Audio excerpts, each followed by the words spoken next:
applications are quite sequential. I shifted from one place to another. So depending on my interest, which shifts from one place, and that is not very great. However, thank you once again, Dr. Muniz. And what I'll do is I'll just stop my video, share my slides, and then off to my work. So, okay, sir. Are my slides visible, Dr. Muniz? Yes, sir, now they are visible. Yes, sir, now they are visible. So great.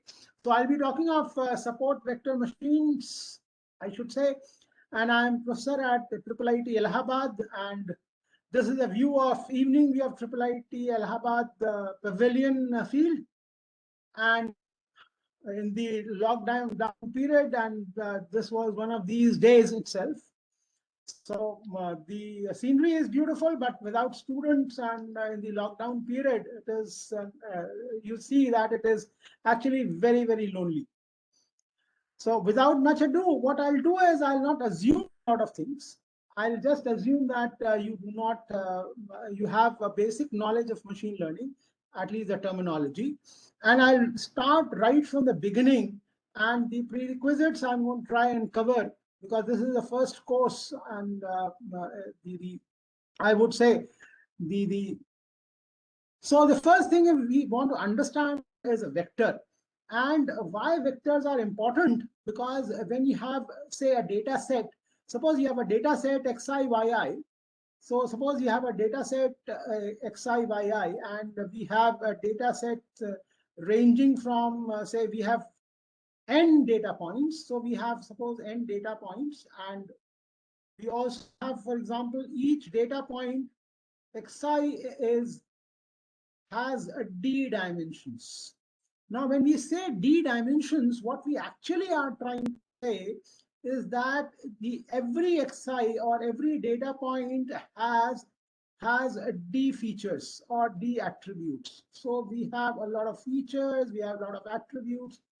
So what is happening is that every data point then can be seen as a point in d-dimensional space. So the important thing is that the data point, for example, the data point is an image, the data point is a movie, the data point is a document, the data point is a person, the data point can be anything that has features. And features are the attributes of a person, the genre of a movie, the pixels of an image. So, or for example, the words in a document, all these are features.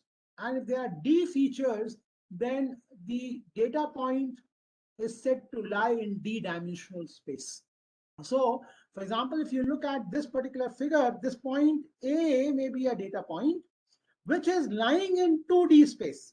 So this is lying in 2D space. So here D is equal to 2. Small d is equal to 2. That means it has 2 features. So a data point can be seen as a point, or by the same token, it can be seen as a vector in a d-dimensional space. And hence the concept of vector in this manner is very, very important. So every data point can be seen as a point in d-dimensional space or as a vector in d-dimensional space. So when it is a vector, we usually define, when this is a vector, it will have a head, and it will have a tail, it will have some magnitude. So the magnitude is called the L2 norm. So this is written as the L2 norm, and this is L2 norm, which is nothing but the Euclidean norm, or the magnitude of the vector, or the distance from the origin. So the distance from the origin is called the L2 norm. As you can see, it's called the Euclidean distance, and it is given by, say, each component you take. In this case, for example, you take this as, say, 4, this distance as 3, so it will be 4 square plus 3 square under root will be equal to 5. It can be an LQ norm also, in which case this will become Q to the power Q, this will become to the power Q, and the whole thing will become 1 by Q. So it can be called as LQ norm. Similarly, we can have L0 norm, we can have L1 norm, we can have L2 norm, we can have LQ norm, and q can also be equal to infinity, which is called L infinity norm. So every vector, as we know from our class A itself, can be seen that will have a direction. And the direction is, if you want to just know the direction would be the vector divided by its magnitude. So the vector divided by the magnitude, or what is the magnitude? The norm, the L2 norm of the vector will give you the direction. Or this is a unit vector. This becomes a unit vector. This becomes a unit vector which gives the direction. And obviously, then if you have a vector and have a direction, then that will be with respect to this x-axis. And when it's with respect to this x-axis, then what is going to happen is that it will be, we will see that it will have something like, I'll just shift my, so it will have a direction, and this is the direction, and if it is divided by its magnitude, then the direction vector will be the unit vector in this particular direction. The unit vector is given by the vector divided by the L2 norm, or the magnitude of the vector. The angle that it makes is called the cosine. And then as soon as we define the cosine, we define what is known as inner product between two vectors. And why we are defining this unit vector is very, very important, because this particular unit vector, as we shall see, becomes very important because this gives us a measure of similarity between two vectors. So now suppose you have a vector, this is a vector and this is another vector. Now the angle between the vector, the angle between the vectors is a measure of similarity. So the angle is a measure of similarity. So what can be a measure of similarity? What is the distance between the vectors? Number two, the angle between the vectors. And hence, and why is this, this assumes a lot of importance, is because this seems to be the measure being used by nature. This is a measure of similarity used by our brain. And this is a measure of similarity. The inner product as a measure of similarity is used everywhere. So this is a measure of similarity. This is a measure of similarity. My friend, this is used by all, used by many ML algos, including perceptron, including SVM, including all deep learning uses this particular measure of similarity. So what is inner product? Very simple. The inner product is between two vectors. This is a vector x and this is a vector y. The similarity, the measure of similarity is the inner product is the norm of x, the norm of y multiplied by the angle between them. And it can be shown, and we know it from high school maths, that x dot y is equal to, and it is also written as between angle as this is equal to x1 y1 plus x2 y2 plus x3 y3 plus xn yn. तो उसने क्या किया कि भैया का कहीं वो कोई, can you please mute your microphone, ma'am? So in general, the inner product can be written as, or the dot product can be written as a summation of the pairwise components multiplied together and summed up. And what it is a scalar quantity. So two things. One, it is pairwise multiplication and added up. Number two, this particular x dot y, or this particular thing, is a scalar. So it's not a vector. And it is given by x, y, cos theta. So if the vectors are at 0 degrees, that means they are overlapping, then the value is highest. When they are at 90 degrees to each other, when x dot y is equal to 0, that means x is perpendicular to y, That means they are independent of each other. Now, having said this, let's move on to machine learning and let's see what we really want. So suppose you have data points. Again, you have data points xi, yi, where, and you have n data points. And suppose, and yi are the labels,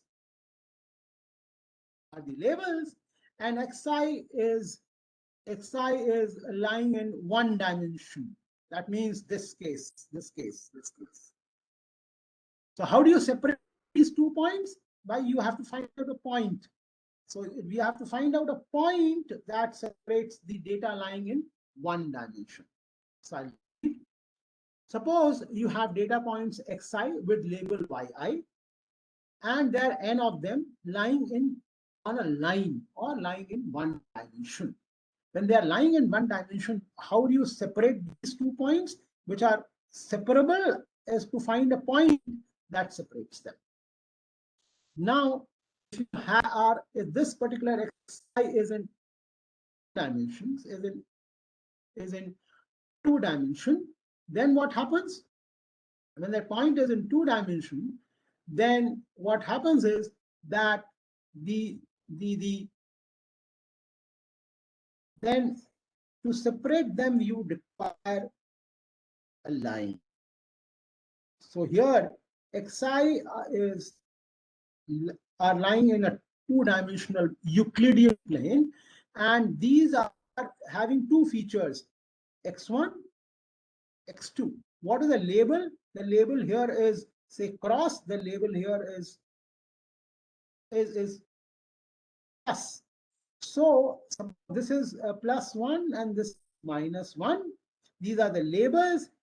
Each xi is lying in 2-dimensional space. That means if all xi's have 2 features or 2 attributes or 2 covariates, as they are called. In 3 dimensions, when the data is lying in 3-dimensional space, which means that the data has 3 features, then what separates them is a plane. And in higher dimensions, this will be called a hyperplane. So in higher dimensions, the separating plane, this will be called a hyperplane. So now, in this case, what happened was, if you look at the whole thing, the points were separable, were linearly separable. So if the points can be separated by a hyperplane, they are called linearly separable data or linearly separable points. So if the data can be separated, the data can be separated by a hyperplane, then they are called what? They are called linearly separable. They are called linearly separable.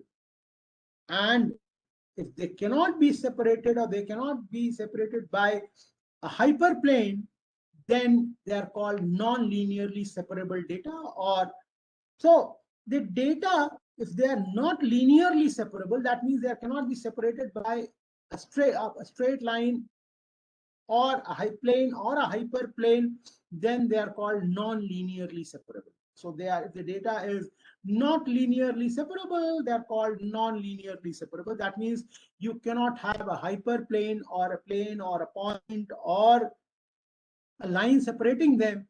Then we say that the data is non-linearly separable. As you can see in this particular figure, you cannot really separate. How you can separate? You can separate it just like this. For example, you can have this. You can have, for example, you can have these. Then you can have. So this is the way you can separate the red points from the blue points. And such data which cannot be separated by a hyperplane are called non-linearly separated data. But then we have not said how do you represent a hyperplane. How do you represent a hyperplane? And this is very, very important.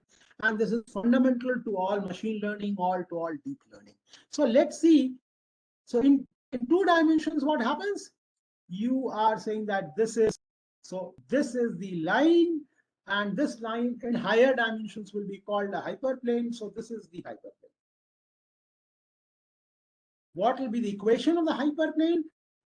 Equation of the hyperplane is what? Is something like omega transpose x plus b is equal to c.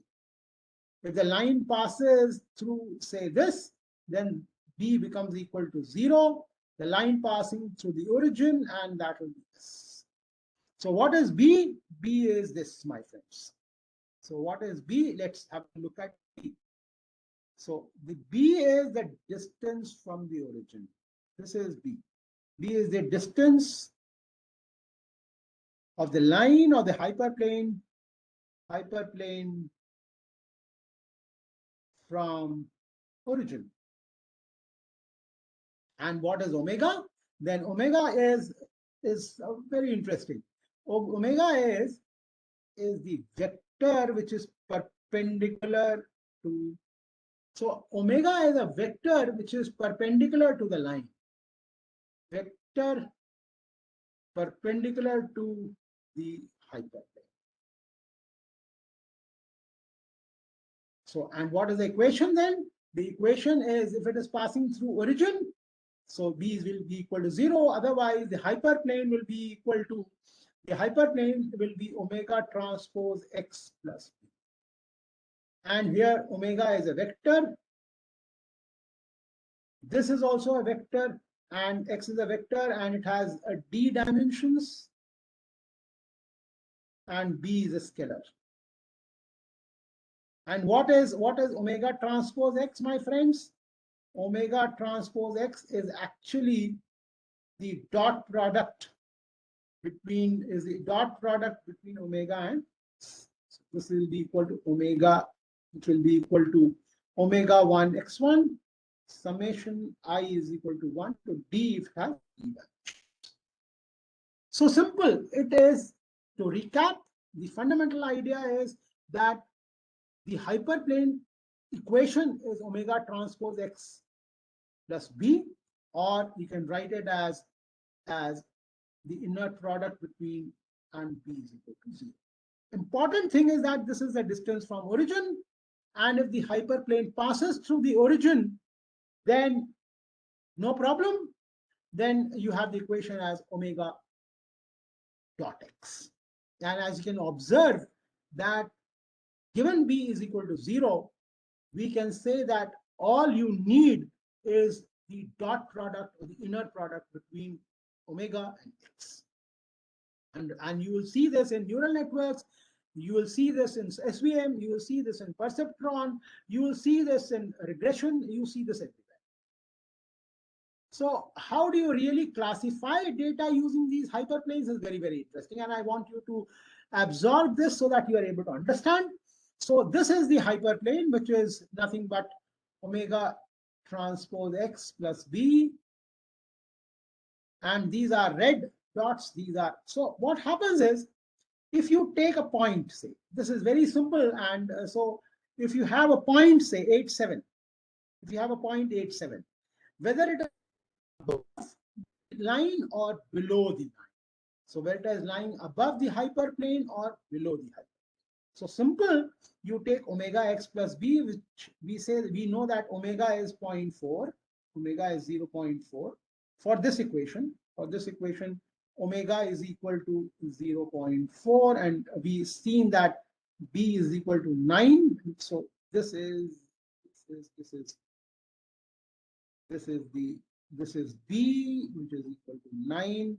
This is omega, which is a vector, which is equal to 0.4, which is a vector, and it is only one dimension. So this is a vector. This is a scalar. So if you multiply omega into x, so this point omega is 0.4 into 8 plus 1 into 7. So what is the point? And so the omega is not just 0.4 and 1. So omega is 0.4 and 1. And finding out whether the point lies above or below the hyperplane, you just need to calculate. So this is positive. So this is lying above the hyperplane. This is negative. This point is negative. So this is lying below the hyperplane. And we all the time assume, so this is important, we assume that the hyperplane passes through origin,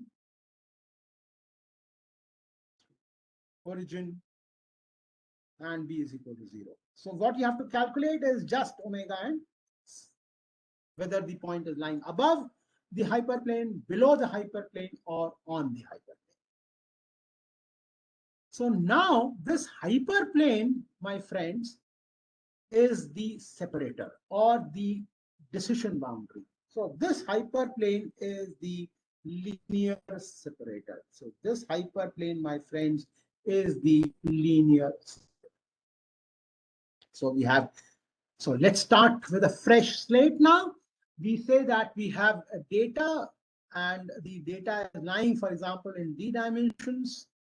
And this is lying in d dimensions. B is a scalar, and this is the separating hyperplane, and this is the separating hyperplane. And if a point is lying below the hyperplane, it will be classified as, say, -1. If it is lying above the hyperplane, it is called the positive point. So it has a label positive or it has a label negative. So the points are the label is positive or the label is negative, depending on whether it is lying below or above the hyperplane. So this is the hyperplane, as we have seen in the previous slide also. This is the hyperplane. This is plus, this is minus, and plane omega x. Because b we have assumed to be equal to 0, the hyperplane passes through the origin, and hence any point which is classified as positive should lie on top of the hyperplane, on above the hyperplane. Any point which is lying below has a label which is -1. So the important thing is that we are assuming that we have these points. These are for example, have say plus labels, positive labels, and these are having negative labels. Our aim is to find the hyperplane, find the separating hyperplane. So our aim is to find the separating hyperplane. Is that fine? So we are saying that, to recap, we are saying that points are lying in a d-dimensional space. They are endpoints. There are two labels, positive and negative. And our aim is to find out a hyperplane which is able to separate these points and tell us whether the point is lying above the hyperplane or below the hyperplane, or left-hand side of the hyperplane, right-hand side of the hyperplane. So our aim is to find out the separating hyperplane. And what we assume, we are assuming, the assumption is very, very strong. We are assuming, the assumption is that the data is linearly separable. Data is linearly separable. So the data is linearly separable, and our aim is to find out a separating hyperplane. So let's see. So now this is a separating hyperplane. So this is a separating hyperplane. This is a separating hyperplane, and we have drawn one. The question is, how do we find a separating hyperplane? But let's assume for the time being that we have a separating hyperplane. Then there can be another separating hyperplane. This is another separating hyperplane. So this can be another separating hyperplane. So, and this is also a separating hyperplane. Now, the question is, which one is a good separator or a good hyperplane? So the question is, which one is good? Which one is a good separator? Which one is a good separator? As we had seen that if you have a hyperplane which is here, just here, or a hyperplane which is a straight line which is just here, they are not so good. Not good. So good. Not so good. But whereas this one is a good separator. Why? Let's see. Suppose you have noise in the observations. Then what will happen? So some of them are, for example, if there's a noise here, then it is quite possible that the point is here. So this is not good. These are good. Suppose the test point is somewhere here. This is a test point, say. Suppose this is a test point. Then what is going to happen is that this separating hyperplane will not be able to classify the test point nicely. And if there are a lot of noise, then even if then even this is not so good. Not good. So in case the points are close, in case there is noise, in case the test point is very near one set, in that case, this particular hyperplane is not good, and this is a good hyperplane. So the idea is that we want to find out an optimal hyperplane. So what is our aim? The aim is to find out an optimal hyperplane. And my friends, you have already studied that we can find a hyperplane using the perceptron algorithm. The perceptron algorithm, which you have already read, gives you a hyperplane. It does not give you the optimal hyperplane. So the perceptron algorithm, we know, gives you a hyperplane, a separator, and ensures that it gives you a separator, but it does not give you the optimal hyperplane, or the best separator. How do you define best? We see, but perceptron is a simple model. It's easy to implement. We have a theoretical model proof that if the points are separable, it does find a hyperplane. So what does a perceptron ensure us? That it will find a hyperplane if the points are linearly separable, but it will not give you the optimal hyperplane. And depending on the initialization, it will not find the same hyperplane every time. It finds a hyperplane. Why? Why do you want to have an optimal hyperplane? We have already seen that if the point is such that if the hyperplane passes such that it will be able to separate even when there is a noise, even when the test point is closer to the positive label points or the negative label point, it is able to give you the correct classification. We need an optimal hyperplane. But friends, we have not been able to define the optimal hyperplane. What is an optimal hyperplane? We have not yet defined. But the thing is that SVM, my friends, so the perceptron is not able to find out the optimal. It just gives you a hyperplane. And depending on the initialization, how do you start? It will give you another hyperplane. But SVMs do not have this problem. They try to find out the optimal hyperplane which best separates the data. So now let's see what do we mean by saying that we want to have the best or the optimal hyperplane. So let's look at this. So suppose we have these points, and we have these points, and we have these points, and we try to find out the maximum margin between them. Maximum margin. So the maximum margin would be something which will give us the best hyperplane. Suppose you have India, you have Pakistan, and you want to have the best. So this is the no man's land. This is the no man's land. So if you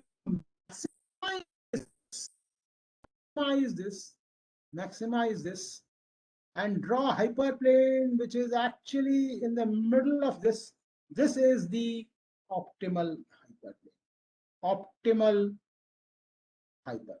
So what is an optimal hyperplane, friends? You find out what is the margin between the points, and if you find out a hyperplane which actually bifurcates the margin, then that will be the optimal hyperplane. So my friends, what we want is to find out the best separator. So this is the no man's land, and this is the no man's land, and the line which is going through this will be the best, or the best hyperplane. So what we want, my friends, is to have the best hyperplane, or the hyperplane which maximizes the margin between the two data sets. That means you find out the two closest points and draw a line which separates them, gives them maximum margin. So this will be the best hyperplane, and the classifier would be called, my friends, is the maximum margin classifier. The maximum margin classifier,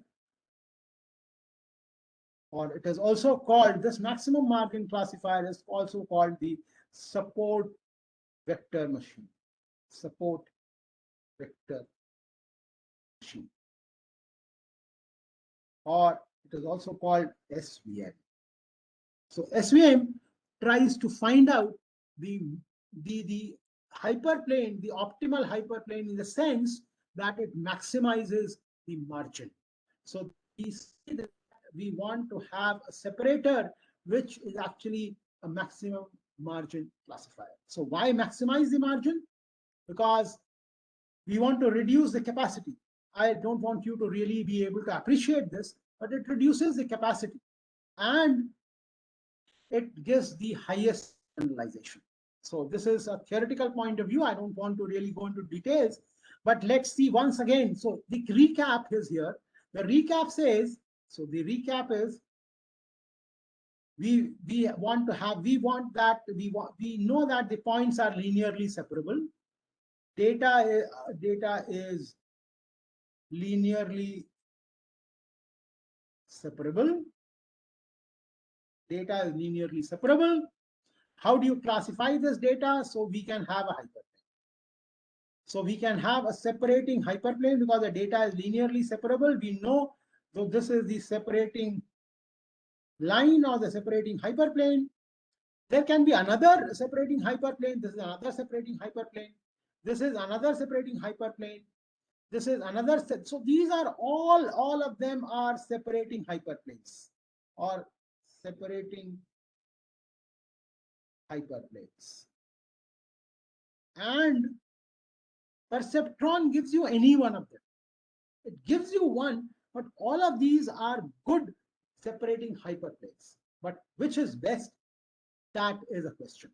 So if you look at the margin here, so this is the point here, this is the point here, and this is the line which gives you the maximum margin. So we define a margin, and what is a margin? The margin is the width of the boundary.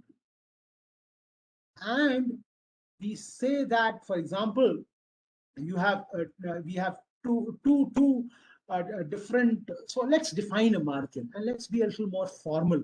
So what is a margin? This is the nearest point. So we'll say that this is, and so this is the margin. This is the positive margin. This is the negative margin, and the total margin is the total margin. Total margin. So now let's look at it once again. Let's see and define what is a margin. So suppose you have two linearly separable data sets. So a data set in which the points are linearly separable. Now you have two test points, say A and B. So the question is, when you are classifying, you will be confident in classifying A, or you will be actually be confident in classifying B. So we say that they're technically in the same class. Both A and B are in the same class. Both A and B are in the same class.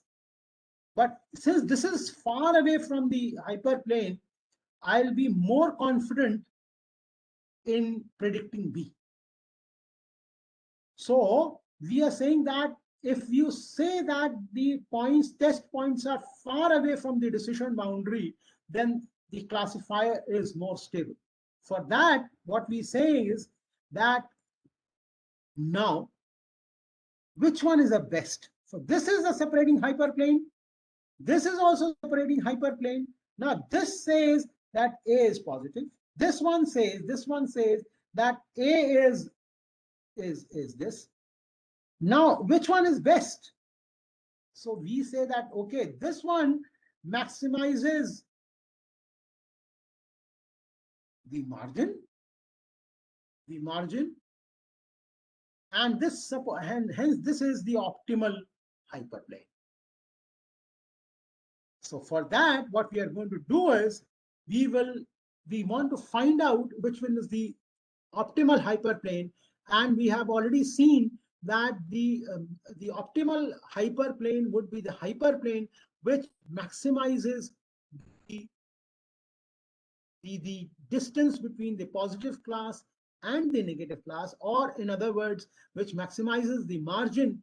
That particular hyperplane will be the optimal hyperplane. And our aim in all SVM is to find out that particular hyperplane. So my friends, we would like to construct a hyperplane that is consistent with the data while committing the least amount to the specific training data. And we don't want to depend too much on the training data because of overfitting.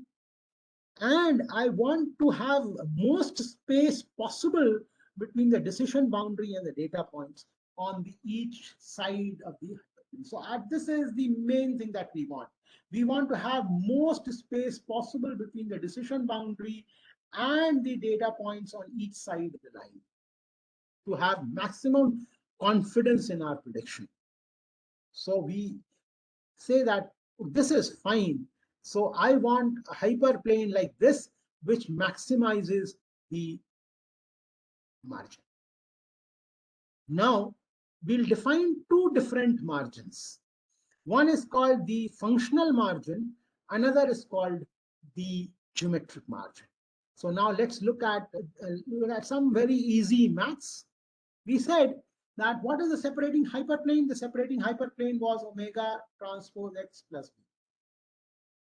Now the point, so there is a point x. For point x, for example, this is a point x. It can lie below the hyperplane or above the hyperplane. So for positive label, we want that this is the hyperplane. For positive, we want this is a positive class. This is the negative class. So we want omega x transpose plus b to have a very large positive number. So the distance from the hyperplane is what is the functional margin, and we want to maximize that particular distance. For negative values, we want to have a large negative number. I want, for example, this is the test point. I want this distance to be large. For a positive test point, I want this distance to be large, which is given by gamma. So for a point I, I want this distance to be largest. So my friends, now let's look at, so what is the functional margin? Functional margin is simply finding out the distance gamma from the test point. I want this to be very large, positive value for positive label test point. I want to have a large negative number for negatively labeled or -1 labeled data points. Now, geometric margin is slightly different. What was the functional margin? Functional margin was simple, as we defined as the functional margin. Functional margin we defined as omega transpose x I plus b for a point xi. Now, for the geometric margin, what we see is that the geometric point is, again, suppose there's a point A here, and I know this is a vector. I want to find out this distance from the hyperplane. And we'll see that functional margin and the geometric margin are almost same with an important slight difference. So I want to find out this distance, which is called gamma I. How do you find out? I want to find out, I can find out this is the vector here, this is the vector here. So this is the margin, this is the margin, this is the distance, this is what is gamma. This is what I want to find out. The distance between two vectors. So distance between vector A and vector B is what is the margin. As you can see, the distance of the origin of A, the distance of the origin from B, and we want to find out this particular margin. If you follow my mouse, this particular margin. Let's see how do we really do it. It's very, very easy. And let's see how do we really do it. So how do we really find out? See, what is the margin? The margin is the distance. It can be a vector, but we are saying now the distance of from the data point xi to the decision boundary. So I want for this particular point, for example, for this particular point A, for example, this particular point A, I want to find out what is the, for this particular point A, I want to find out this distance. How do you find out? Very simple. I have to just this. So this is a vector, it is perpendicular to this hyperplane. So what I do, I want to find out the distance. Very simple. What I'll do is I will say that this is a vector A. What is the point B? Point B will be the margin into the direction. So margin, this is the margin. This is point B. I have to know this point, find this point,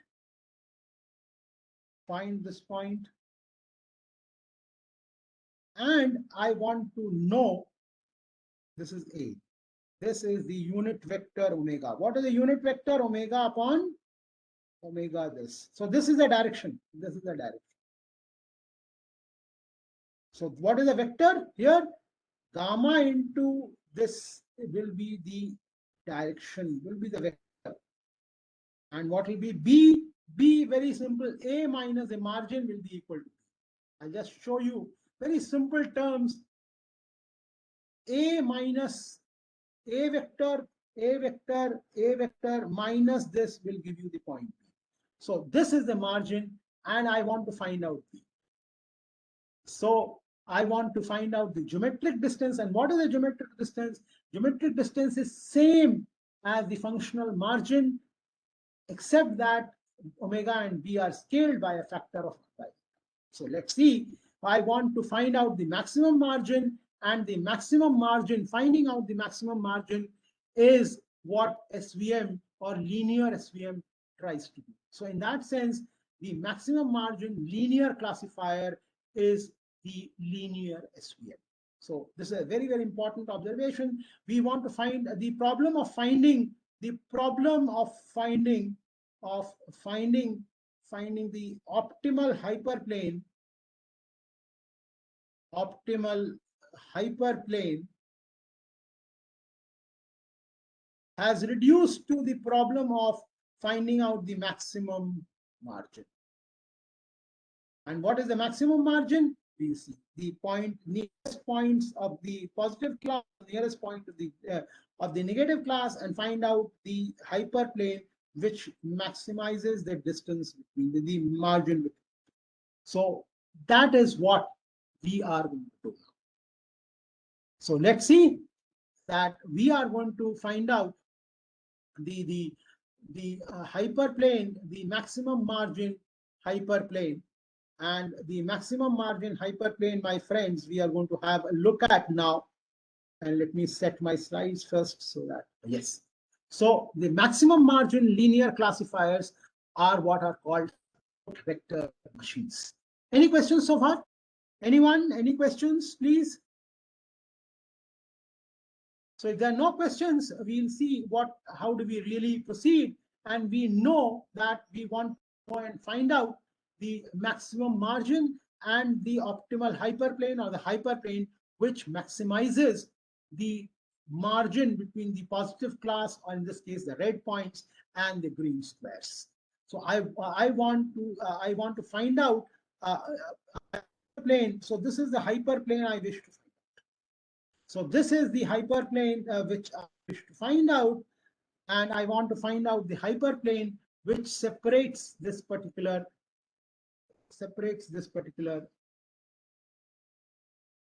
So how do we do it is a question, and this we want to do. So let's go ahead and try to do, and go ahead. So I want to find out this particular hyperplane. And what is this hyperplane? This hyperplane is omega transpose x plus b is equal to -1. This is omega transpose x plus b is equal to 1. And I wish to find out the hyperplane which is omega transpose x plus b is equal to 0. So let's see it. So how do we really find out? Let's see. Suppose this point is x plus. This point here which touches, let's see, be x minus. So what will be the equation? We can see that omega transpose x plus b is equal to 1. Omega transpose x minus plus b is equal to -1. And I want to find out what is the distance. I want to know x plus minus x minus. So how do you do it? Let's subtract. So what will happen? This will become omega transpose x plus minus x subscript minus. This will be cut. So this will be equal to 2. So what will be the difference between the vectors is equal to 2 upon omega. So this is transpose. So this is a vector. Now what is the magnitude? Magnitude of this particular vector will be equal to how much? Will be equal to x plus minus x1. This is square, whole to the power half, which will be equal to nothing but the norm of this. So I take the square and then square root, take the square and the square root. So what will be the distance? Distance is 2 upon omega. So the total distance, this distance, my friends, is 2 upon omega. What is the half the distance? What is this distance? This distance will be equal to 1 upon modulus. So that's what is written, my friends. So the total margin is 2 gamma, which will be equal to 2 upon the norm of omega. The distance from the hyperplane omega transpose x plus b equal to 0 will be equal to 1 upon the norm of omega. Now, so I want, my friends, is to maximize this. So my aim is to find out the maximum margin. So I want to minimize omega. So let's see it this way. What I'm trying to do say is, something which is interesting. I want to maximize margin. What is the margin? Margin, which is 1 upon omega, half the margin. Or I would say minimize omega. Maximize 2 upon omega is same as minimizing the norm of omega. So let's see it this way. So again, to repeat, we talk about this particular SVM, which is called the hard margin. So we'll see why it is called hard margin. This is the positive x plus. This is what is called x minus, which is the nearest points. And we want to maximize this. Maximize gamma. What is gamma?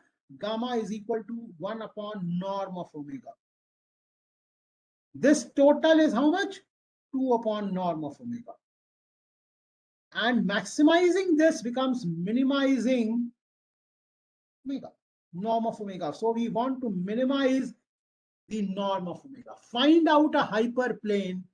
That means find out omega such that the separating hyperplane has minimum norm. Is that fine? Again, I'll repeat. Maximizing the margin is same as minimizing omega, the amplitude, the magnitude of omega. That means find out a hyperplane such that the norm of the hyperplane omega is minimum. And that will give you the optimal hyperplane. However, this is not as easy as it seems. So I want to find omega and b, find omega and b such that this is minimum. Now this 2 is not really important, but what are the conditions?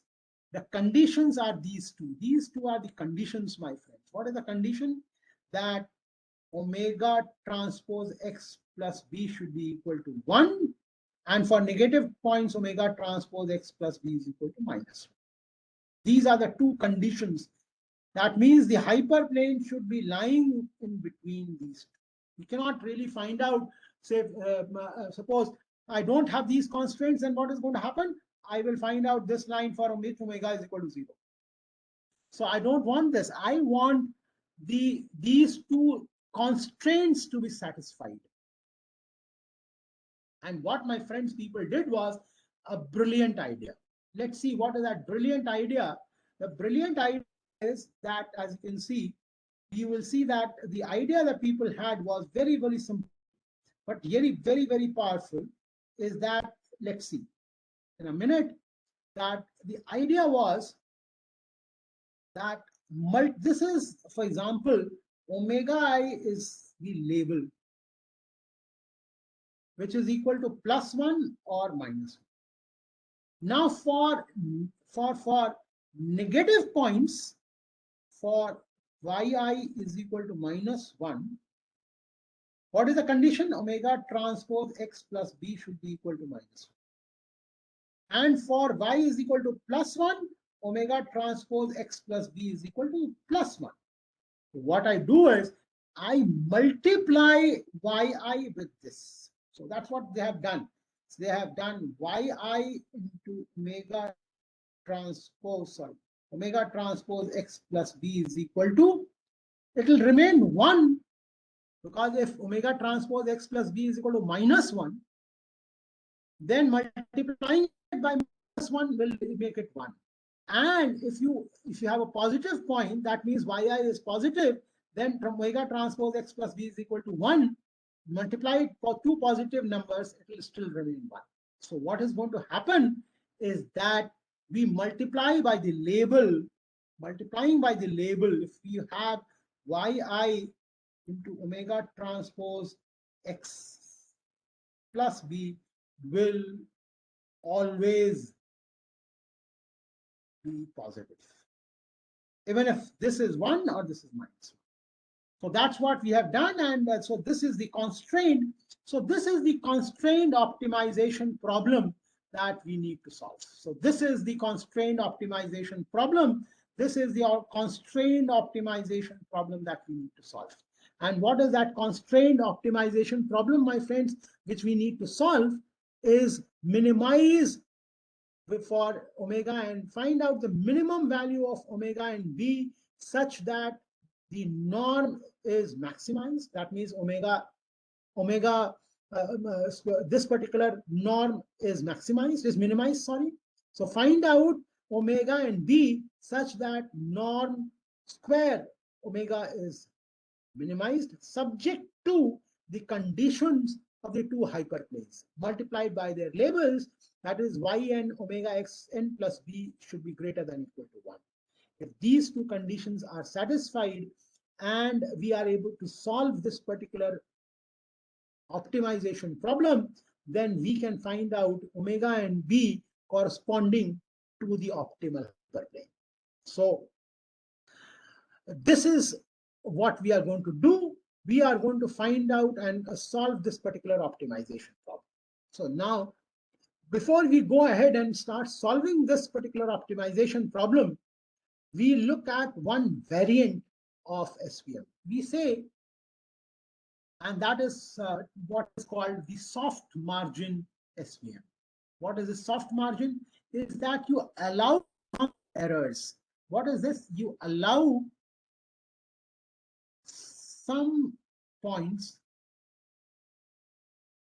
to be erroneously classified. That means some points are wrongly classified. You allow some points to be, some points which are very near the hyperplane. Suppose there are points, for example, this particular point, which are very, very near the hyperplane. These are this particular point, they are very near the opposite class. So we say that these points, if they are wrongly classified, we tolerate. So we tolerate some points to be negatively classified or misclassified. So you define a slack. So we define what is known as a slack variable. That means for each point, we say that it need not be, the hyperplane should not correctly classified. Even if we are the hyperplane violates, we are all right. So what we want is a soft margin. Again, I repeat, what is a soft margin? We allow a slack. So what is a soft margin? The soft margin says that we allow some misclassification. We allow some misclassification. We allow some misclassification, or we allow what is known as some slack. And this slack is called eta. This slack is called eta, and that is, say, some points, even so if there is a noise, we want some slackness in the decision boundary. So we allow some slackness, and what we do is we represent the slackness as neta, and what we do is when we are solving the optimization problem, this becomes the slack. So this is the slack, and this is the constant, which is chosen by the human being, which can be chosen and chosen by a human, by the expert. So this is the slack. These are the slack variables. So we allow some slack. So it's not necessary that omega transpose x plus b into yi is always greater than equal to 1. There's some slackness that we allow. So that means that slackness. So the hyperplane can misclassify a few data points. And what is the parameter c? Is chosen by the expert or the person who is programming, and it's a trade-off between large margin or a small margin. So if we can allow high slackness or large misclassification or small misclassification. So this is what we have. What when we look at the whole thing, this is what we have. So this is the hard margin. That means no points are misclassified. But this may be not always be true, because if there is some point here or some point here, then finding out the optimal hyperplane may be difficult. In this, we allow some slackness. Some points may be misclassified. So what is the optimization problem? Minimize with respect to omega and b. The function to be minimized is the norm square by 2, subject to these conditions. So these are the constraints. What are the constraints? Omega transpose t xn plus b into the label yn should be greater than 0. And you know why we are multiplying by the label? We are multiplying by the label so that the constraints are become compact. So that's the only function of multiplying by the label. In soft margin, we add the slackness term. This is also called the regularization term, but this is the slackness regularization term, or the, and this defines the, this is the slackness that we have. That means how slack you are, how accommodating you are when you are classifying. So my friends, let's go ahead and solve the hard margin scheme problem. So now this is where the mathematics starts becoming important. Again, we know that this is quadratic. That means this is a square here. So this is called quadratic because there's a square term. And this is, as you know, is an affine term. This is a linear equation, so this is called affine. So quadratic optimization, quadratic function to be minimized with respect to an affine function. So quadratic function subject to affine or linear constraints are called quadratic programming. So this is a QP problem. Nothing great about it. The important thing is, what is this omega square? So this will be ax square. So this is something like a parabola. So this is something like a parabola. So this is a convex optimization problem. So finding out is very, very easy.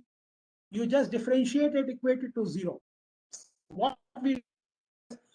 To solve this, we use what are known as Lagrangian multipliers. And what we do is very simple. We change the constrained optimization to unconstrained optimization problem. And even if you are not really able to appreciate this, my friends, no problem here. Unconstrained optimization problem by taking this is the function to be minimized, plus this is the constraint, this is the constraint, this is the constraint, these are the constraints, and this is what are known as the Lagrange multiplier. So they are all scalars. So for each dimension, we have alpha 1, alpha 2, alpha 3. And if there are n points or n constraints, then we have n values of alpha. And these are called Lagrange multipliers. And very simple, you just add. So if you have to minimize fx subject to gx less than 0 or less than equal to 0, then we have we'll have minimize fx plus some alpha I alpha into gx. So that's the Lagrange multiplier. Now let's try to solve it. So we know that the problem is the convex problem. So what we do is, so and again, I'm not going to tell you, this is called the dual problem. What is called the dual problem is this, in which we maximize the minimum Lagrangian. So what is the dual problem? The dual problem, I'm not going to tell you what is the dual problem, but the dual problem is maximize the minimum. So you try to maximize the minimum value of this is the function to be minimized. Remember, this is the function to be minimized, followed by these alpha, which are Lagrange multipliers, into the constraints. These are the constraints. So how do you minimize them?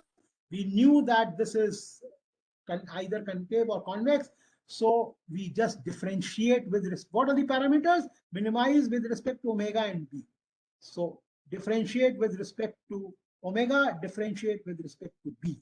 So when you differentiate this, what will happen? Differentiate this with respect to omega. Very simple. So what will happen? This is omega into omega upon 2 vectors. So this will become omega is omega 2 omega. So then 2 omega is omega by 2. So this will become omega by omega plus this is just 1 omega here. So this will be equal to 1. This term will go away. This term will go away. This will be multiplied here. So this will be how much? This will be summation of at each alpha n, yn, xn is equal to 0. And this is minus. So this will be a minus here. So this will be minus. So omega will be equal to as x. So very simple. This is in a scalar, this will be omega square by 2. So differentiation will become omega. Here omega is there, so it will become equal to 1. So this point will go away, this point will go away, and this will result in this, and with a negative sign, and hence differentiation will be this. When you differentiate with respect to b, this term will go away, this term will go away, and what will remain is only alpha yn. So this will be equal to 0. So we have got, by differentiating partially with respect to omega and with respect to b, we get these two expressions. You plug these expressions back in. So you plug this expression back in, and what you get is maximize this. So the dual problem which we need to solve is called the quadratic programming problem. As you can see, is again is very simple. Is let's see what is that. So very simple. We say that we have a quadratic problem to solve, quadratic programming problem to solve, which is this. We have to find out the max with respect to alpha, x, and this is the problem that we need to solve. This is the optimization problem which we need to solve. Subject to, we know that all Lagrangian multipliers are scalars. Multipliers are scalar greater than equal to 0. So all alpha i's are greater than equal to 0. This we have got from the previous slide, if you remember. This we have got from here again. So this is the second set of constraints which we got from the partial differential of Lagrangian with respect to b, and this we got.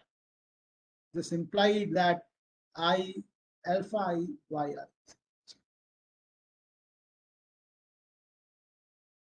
To solve this problem, we have to you have to choose this. So we have to choose this for each observation. We have to choose this, and once we get the alpha value, then we are in position to calculate omega. So our aim is to calculate omega, and b we will get from the equation once we solve for omega. So our aim is to find out the omega by solving this particular optimization problem. So we want to find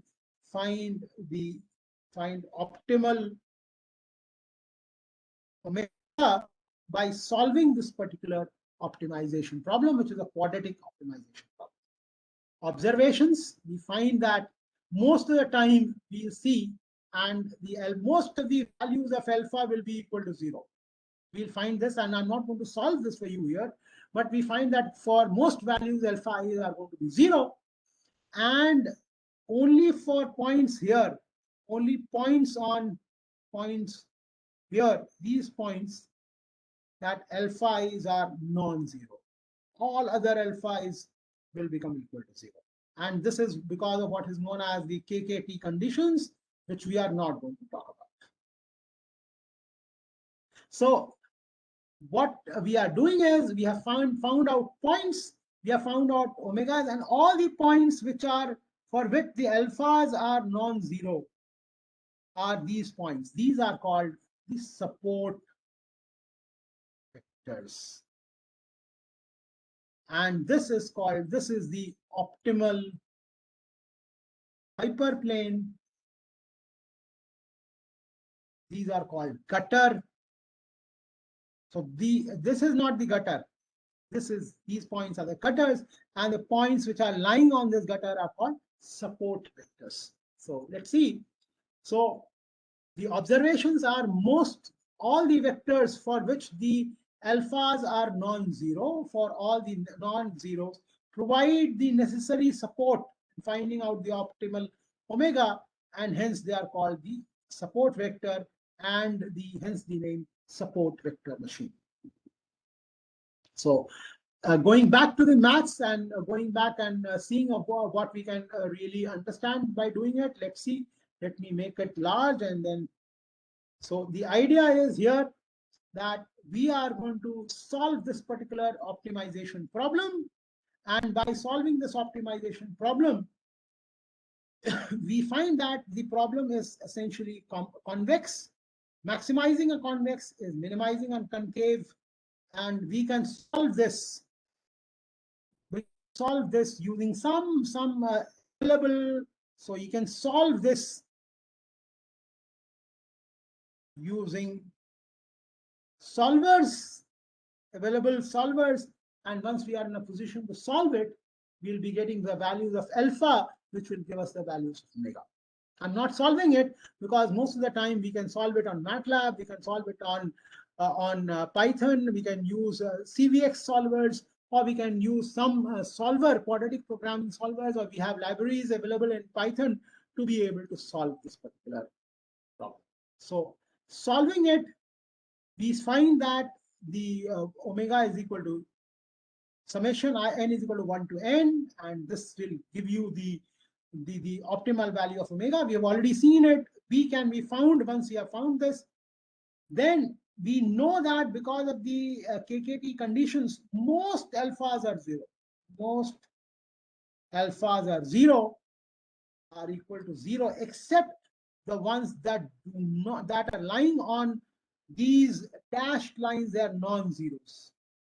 So we call them support vectors, and these maximize the margin. So this is these are maximizing the margin, maximum margin, and these are called the support vectors. These are called the support vectors. So again, let us have some results, and quickly we'll see results here. No need to worry. Let's have some results. So we choose C is equal to 1. So we are able to find out this hyperplane. For C is equal to 2, as you can see, the hyperplane remains the same, slightly changed. C is equal to 3. So when we increase the value of 10, and then we find out 2 slight changes, but not very many. So in the soft margin, what is C? Remember, C is the parameter we have chosen. So these are the values. Only from C is equal to 1 to 2, there is a slight change, and which you may not have noticed. For C is equal to 1 to C is equal to 2, there is a slight change. And then this is for linearly separate point, the hard margin classifier gives you this. This is the optimal SVM classifier, or optimal maximum margin classifier, which is SVM. Now for soft SVM or soft margin SVM, what we do is we can solve the soft margin SVM by look at this. Similar programming problem. Now we have these additional things are there, this additional constraints are there. However, the problem remains the same.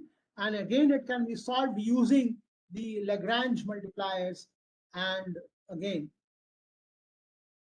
the solution remains the same. As you can see, beta is quite absent. Again, we can solve it.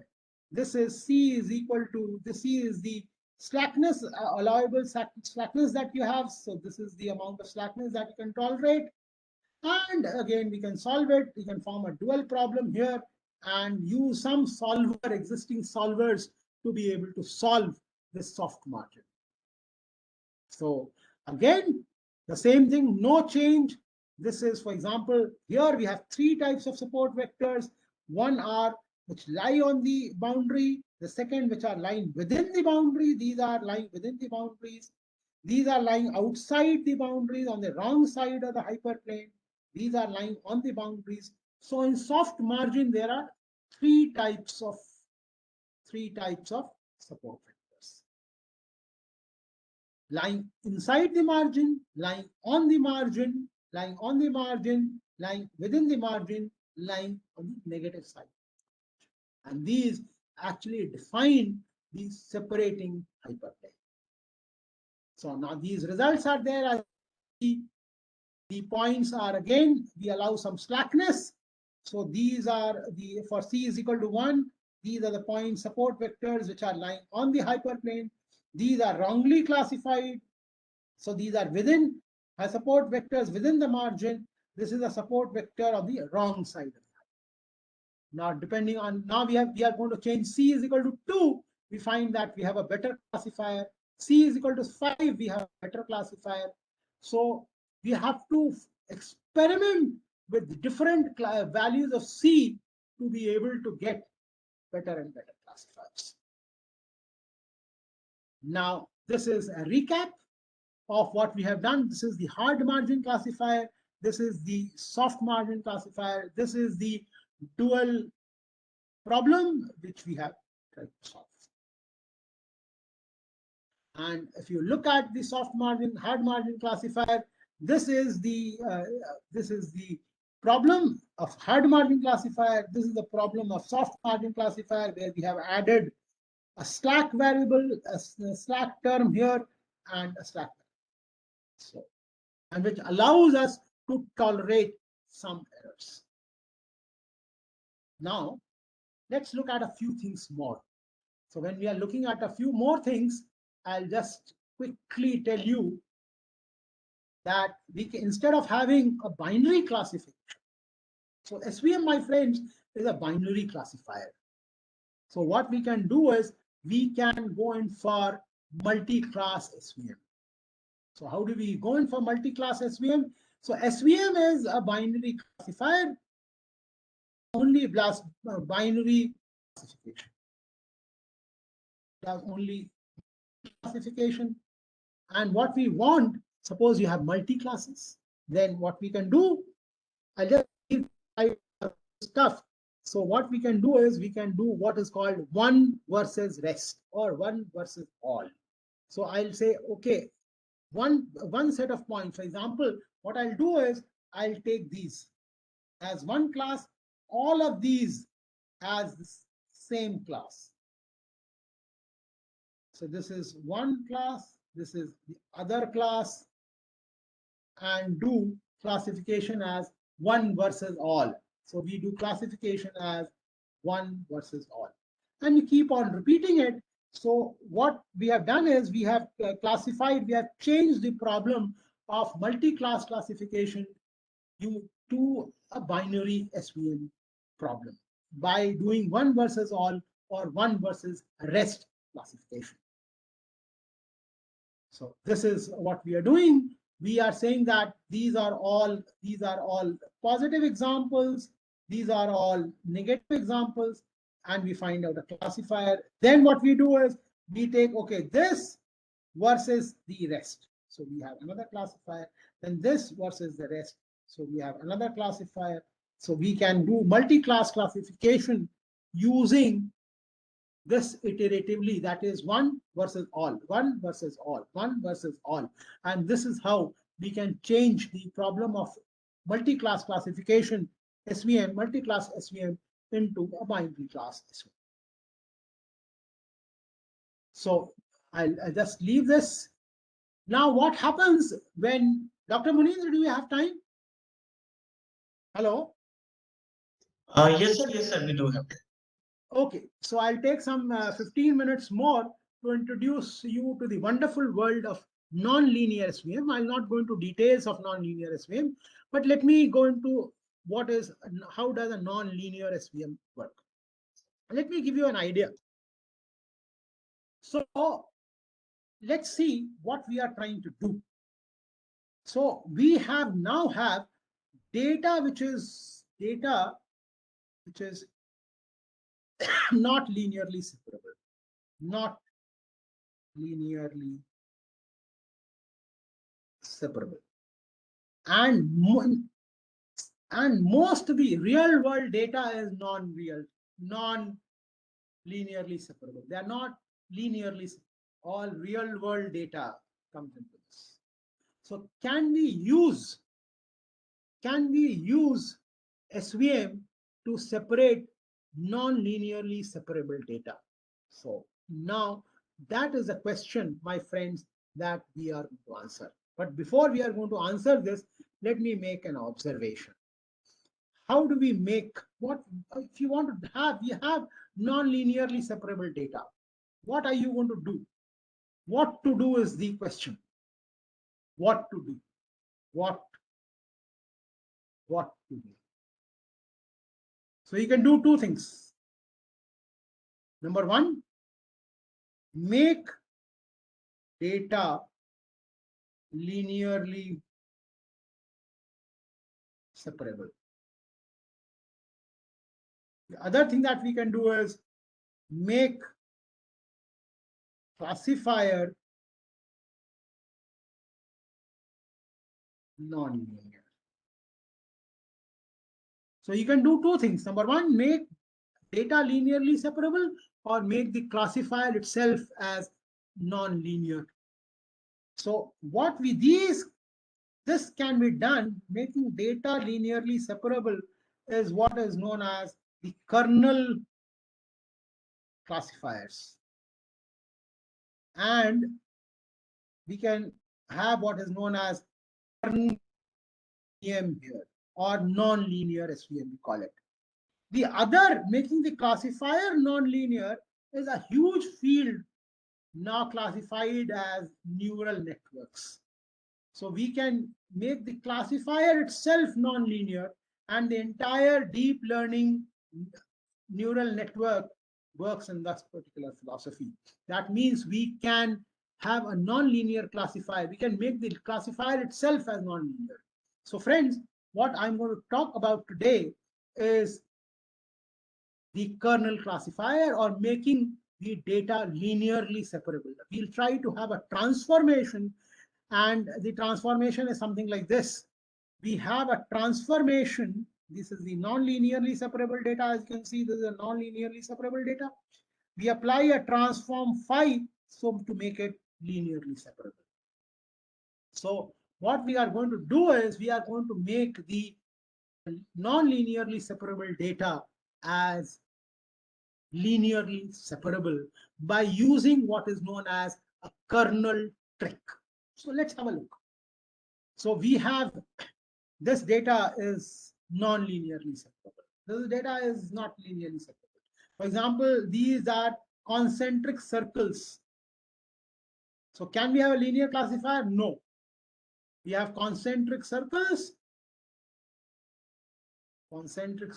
data lying within concentric circles, not linearly separable.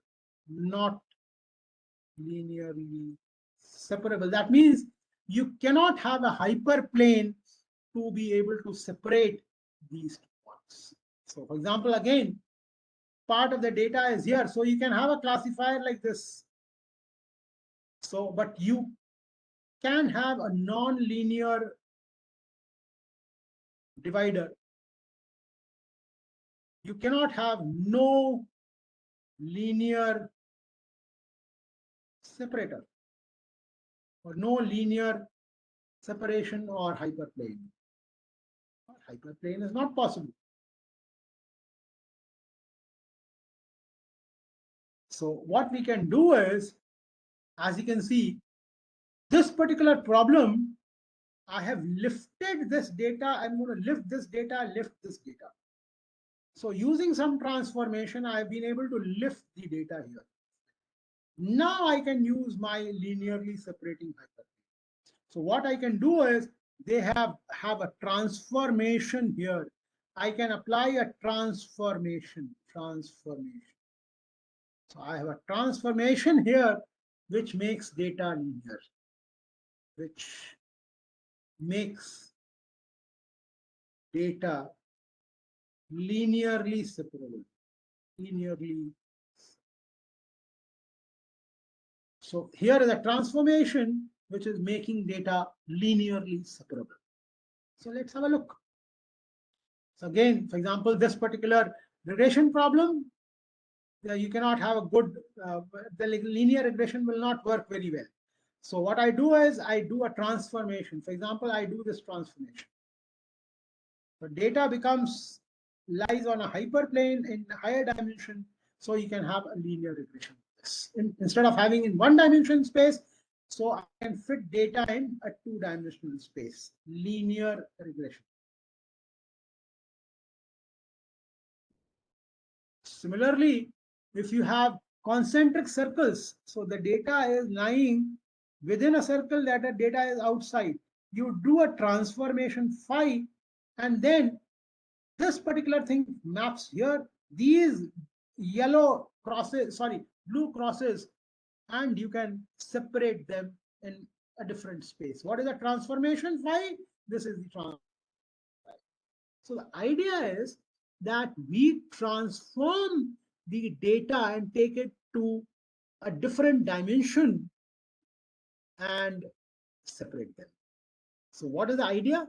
The idea is to effect a transformation and take the data to a higher dimension and separate it there. But as you can see, not every transformation, not every mapping is helpful. For example, this mapping is helpful. This mapping is helpful. This mapping is not helpful. So not all transformations are helpful. So how do we get good transformations? So the questions are two. Number one, how to identify good transformations or good transforms or mapping. That means I need good transformations which are able to separate data linearly in higher dimension. The second most important thing is transformation is, my friends, highly compute intensive. My friends, the second problem is that these mappings are compute intensive.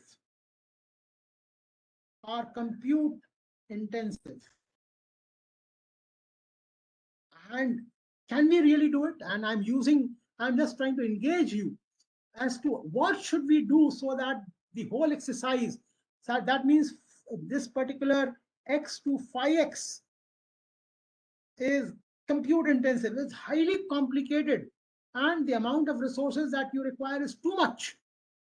So can we do something so that we reduce the computational intensiveness of the whole process?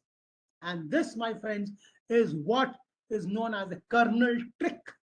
And solution is what is known as a kernel trick.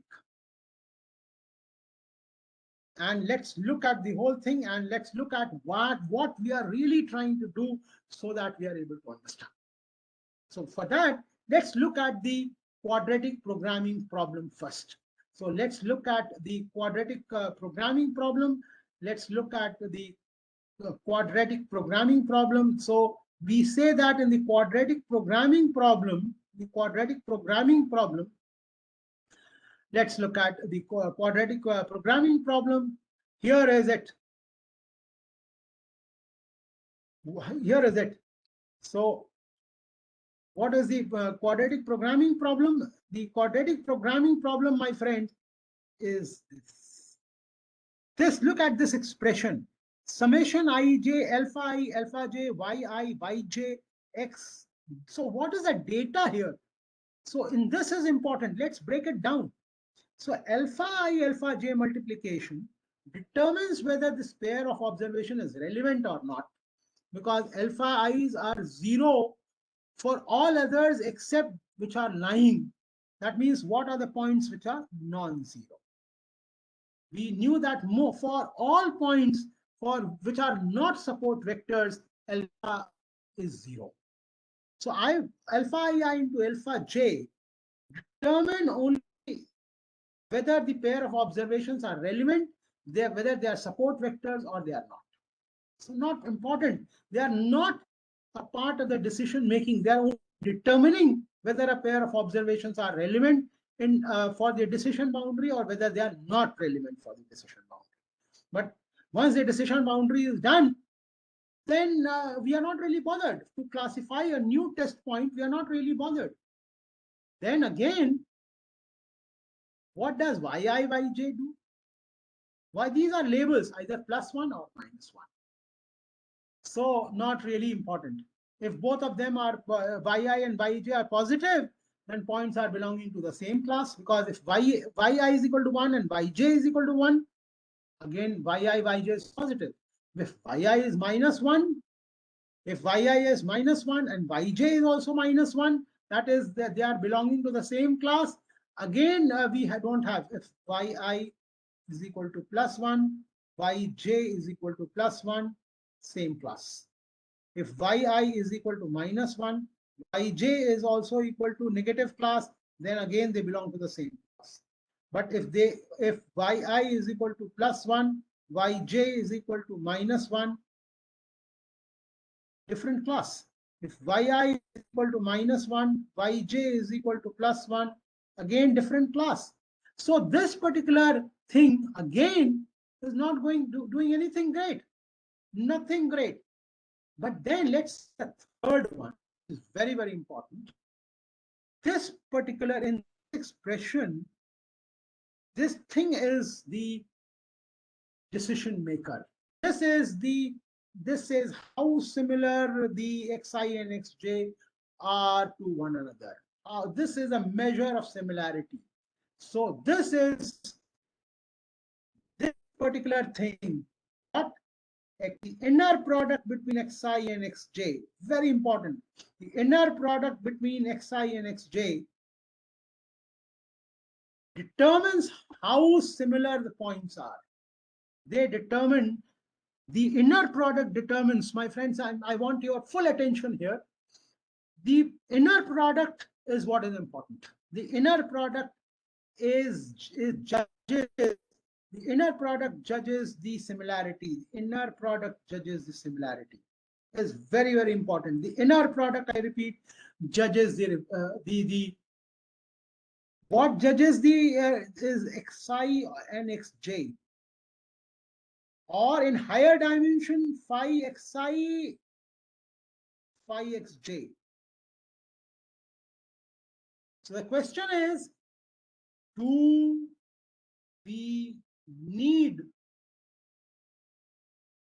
phi xi and phi xj separately? No. The answer is no. The answer is no. We don't need. The answer is no. The answer is no. No. We don't need it separately. The answer is no. What we need is only the dot product. So what is needed? What we need is only this dot product. What we need is only the dot product, not the values themselves. We don't need phi I and phi j separately. We need only their dot products. So, and my friends, this is what is called the kernel trick. So we don't actually transform. We don't actually transform. We don't, so I just use another pen, please. So we don't actually transform. We don't really do x to phi x, x to phi x. We find, and this is the most important, we find phi xi, phi xj inner product without finding phi xi and phi xj. And this, my friends, is called the kernel trick. Kernel trick is find phi inner product between phi xi and phi xj without finding phi xi and phi xj. And this is called, so when we go to the map to the higher dimension, we need the inner product. My friends, we need the inner product in the higher dimension. We do not need their actual mapping in their higher dimension. If this is clear, then everything is clear. So the kernel classifier or the kernel trick does this. So simple mapping is not all that impressive. It's not really required. It is in fact computationally intensive. It is computationally intensive operation, but kernel functions are special functions that they operate. The kernel function are special. They operate, and without computing and without going into the higher dimension, we are able to find out the inner product which is responsible for decision making in the higher dimension. So what we can do is we use kernel functions. We transform into the higher space, and since the points are linearly separable, we simply find out the linear decision boundary and then find out what are the support vectors in the original space. So that's what we are doing. So what we are doing is, without going into the higher dimension, we do a transformation, implicit transformation, separate it using a linear hyperplane, and that's it. So this is what we are trying to do. So let's see the kernel trick. Very simple, and it's very easy to do the kernel trick, and we just see it, and very nice, very easy to do the kernel trick. And what we are doing is very simple. We'll do the kernel trick, and this is what we are doing. Very simple. So these kernel tricks are very simple, the implicit maps. So when we have 2 points, for example, the kernel kz, which is defined without going into the higher dimension. So suppose this is the kernel, which is nothing but the product into the square. We are able to do this. This is the inner product without using kz. So kz is able to implicitly define a mapping, and that mapping is this.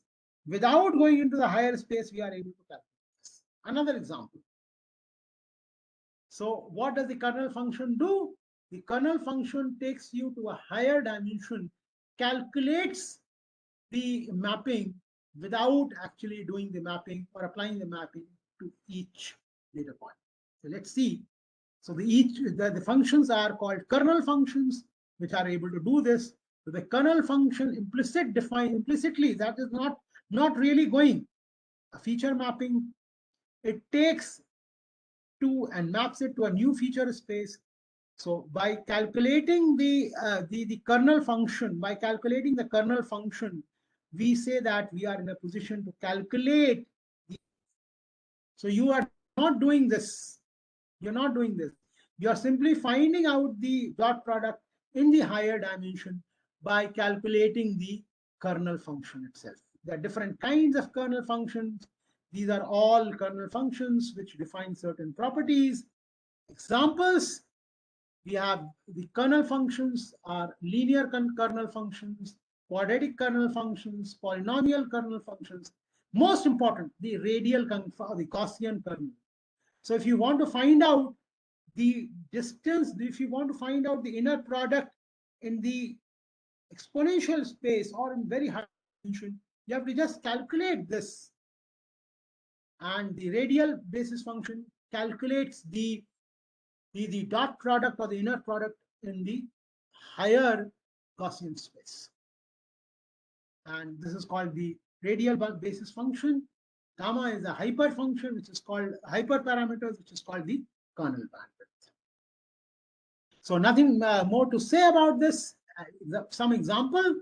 So finding out, so x is a point, z is a point, which are non-linearly separable.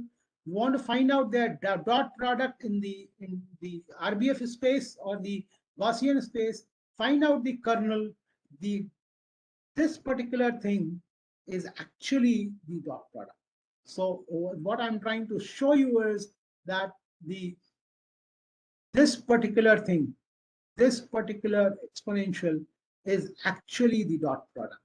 So this exponential is actually the dot product in the higher space. So without calculating phi I and phi j separately, we are able to calculate the inner product in an infinite dimensional vector space, which is the kernel space in this case. So what we're doing, I'm going to show you the slide, and I'm just going to show you what is the kernel space. It's simple. We see this. This is the original soft margin SVM. What we are doing is we are instead of phi I and phi j, instead of this, we replace it by the kernel, which gives you the dot product in the kernel space. So very simple, without doing. And so if you have a point x, then this is what we want to find out this in the kernel space. So instead of doing xn and x, we are able to do this by applying the kernel. So by applying the kernel, or that means calculating the kernel, we are able to find out the dot product, which is responsible for the classification in a very high dimensional space. So let's look at some classification here, which is quite simple, and let's do it and let's see it. So let's see, this is for c is equal to 1. This is a linearly separable, and then c is equal to 2. Now if the points become closer and closer, then this is these are the kernel space, these are the classifiers. Now this is the classifier, non-linear classifier. See, these are applying the kernel, these are the non-linear classifiers here. So this is a non-linear classifier here. So this is the separating boundary. This is the separating boundary, which as you can see is non-linear in nature. So points which are non-linearly separable actually we now have the non-linear classifier, or the separating boundary hyperplane is no longer a hyperplane. It has become non-linear, totally non-linear, and for different values of c, as you can see these values. These are the separating boundaries. So these are the separating boundaries, as you can see. And these are the separating boundaries.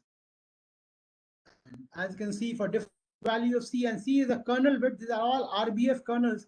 As you can see, there are a large number of support vectors, and you can see the non-linearity of the boundary in the original space. So this will translate into a hyperplane. This will translate into a hyperplane in the high dimensional space. So these are this is what, and with a narrow value of the kernel, that means the hyperparameters. These are the values.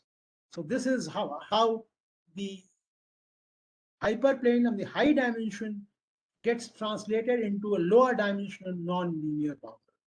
The wide kernel, this is, as you can see, this is the separator using a polynomial kernel. This is a separator using an RBF kernel. So this is all, my friends. And I wanted to go and talk about loss functions, but I'll stop here. And I think I should stop here and thank you all. Thank you for your attention. And I again ask Dr. Munindra Ojha if there are any questions.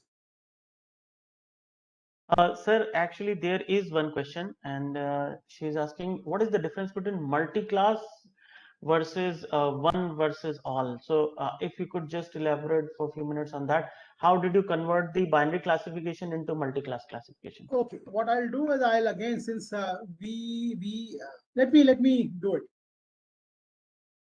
Let me do it. Give me a minute, and I'll.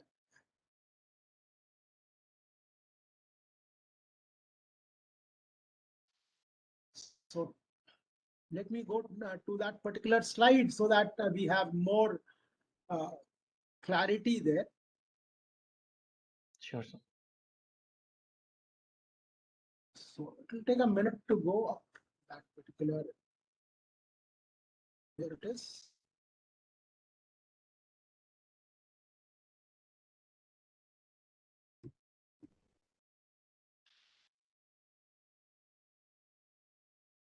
Okay, so here you are.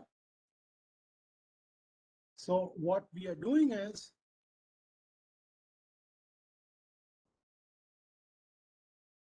let me do some tricks here.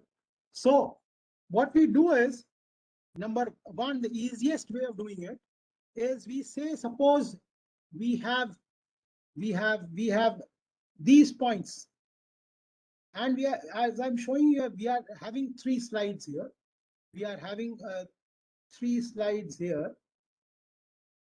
Give me some minutes. And so what we are going to do is, we are saying that let's treat it as this as one class, and let's treat all these are the other class, and then use SVM as any binary SVM to find out the separating hyperplane between this class and the rest. So this is one versus rest or one versus all. So this is, and then what we are going, this is now stands classified. Now between this and this, so what we have done, again I repeat, this we have treated as one class, this we have treated as the other class, and run a binary classifier. Now what we do is, what we are doing is, now we forget about this particular class here. So we forget about this class here. We forget about this, right?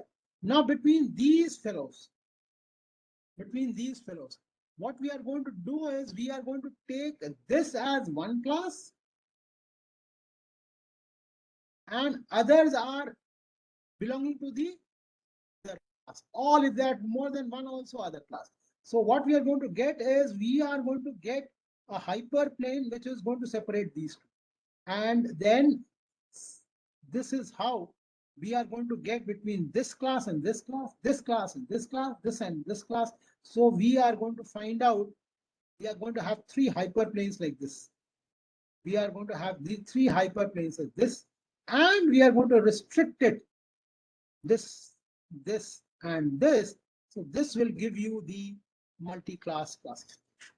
So this is time consuming, and this is also can be seen as all. So this is one versus all. The second one is, we choose K, choose K binary classifiers and do all pair classification as well. So we say we know, so we are doing the all pair classification, and so we know if there are, say, n classes. So 1 versus 2, 1 versus 3, 1 versus 4, 1 versus 5, 1 versus n, and then that is done. Now 2 versus 3, 3 versus 2 versus 4, 5. So we'll have to run, say, n into n minus 1 SVMs for this particular all pair classification. So this is these are two of the other techniques also. However, the most popular of them and the best of them that we have are 1 versus all and all pair multi-class classification. Dr. Ojha. There is another question. Ramya is asking, why do we always take k as odd value and not even value? Which K? Achha, these all I pairs. think These all are pair, yes, very it was simple, structural value. Dr. Ojha. Actually, what will happen is that we have to, for all pairs, we have n into n minus 1. So whatever you take, one of them is going to be odd. So if there are two classes, you wish to separate them, then what we need is again one classifier. If you have 3, then you need again 1 versus 2, 2 versus 1 versus 3, and then 3 versus. So I different. think, sir, That's just. I think she is in referring to k means clustering. Ramya, if you could Okay. unmute yourself and ask your question directly. Okay. In k means clustering, why do we take k as odd?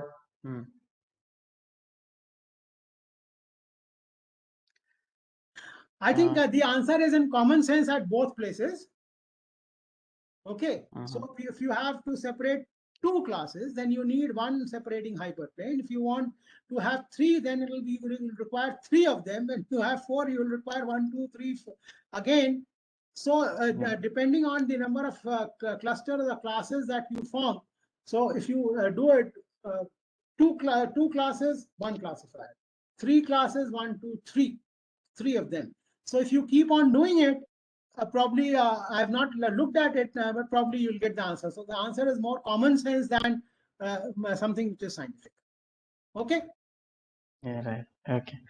Okay, sir. I don't see any more questions here, and I think eaten up their half yeah, an hour of their leisure period. So I'm sorry for that, but thank you. No, it's all right, sir. Actually, the leisure period is 15 minutes only. So you have actually done the complete 2-hour session. So that's very nice of you, and so thank you so much for devoting so much time and hard work towards presenting this and supporting the workshop that we are doing over here. We are getting so many beautiful comments and appreciation for the session. So on part of participants and from the organizer, we thank you, sir, and thank you so much. Thank sir. you. Thank you. Have a nice session and a nice day. Thank you, Dr. Muneen. Thank you. Thank you all participants. Thank you, sir.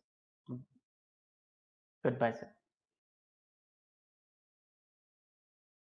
Okay, guys, we will meet again at 11:45 as the next speaker is Dr. Mahesh Kumar Kolekar. He is also ready.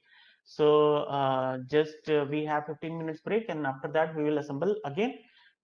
The link is same, and at this point of time I would like to emphasize personally upon the importance of this test that we are going to conduct at 3 o'clock, and it's very important that you attend that test and achieve 60% marks. Okay, so after that that's one thing. Attendance is another thing for which I have always been emphasizing upon, that you need 80% attendance. So please be very careful about filling the attendance form. I have shared it so many times every day, and since I don't want people just for the sake of attendance to join, take the attendance and then leave. See, every part, either it be coordinators or the speaker, everybody is working very hard to bring to you the knowledge that speakers, experts have, we have. So it is very important that you attend and get benefited out of this knowledge. Okay, that is the whole objective of this workshop, this exercise. So don't just attend for the sake of attendance, attend for the sake of learning. That is more important. Attendance, one thing. Test that we are going to conduct at 3 o'clock for 30 minutes. That is the test for which you have to appear. If you miss that, we will not be able to conduct it again. and that's very important that you schedule, you plan your day accordingly. So 60% marks in the test, and the third one is feedback. Okay, you'll have to get to your Atal portal, log into your account, and there with the current against the current FDP, you will get a feedback form. Please fill that feedback form so that you get the certificate. So three things are very important: attendance, test marks, and feedback. If you have completed these three, you will get the certificate and you will pass, of course. So this is all. I cannot emphasize enough. That's it. See you in the next session at 11:45.